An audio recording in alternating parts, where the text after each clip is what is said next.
Guys, welcome to a new video from the channel. This time we check connect TeraBox to Telegram both in seconds. So let's start. So first let's go to Telegram.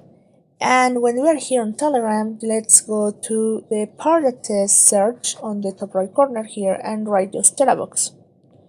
When you write it, you will find a link or a channel that says TeraBox and you can start download it.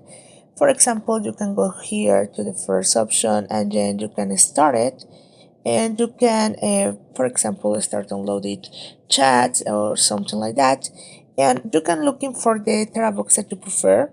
In this case, there are many links or many channels that you can do it. For example, this one, it's very useful. So just write here, for example, slash, and then just write start, and then will this send your URL from the video that you prefer to download.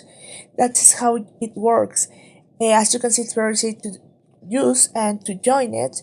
So guys, I hope this works for you. Thank you for watching this video. Remember to subscribe and give thumbs up to this video.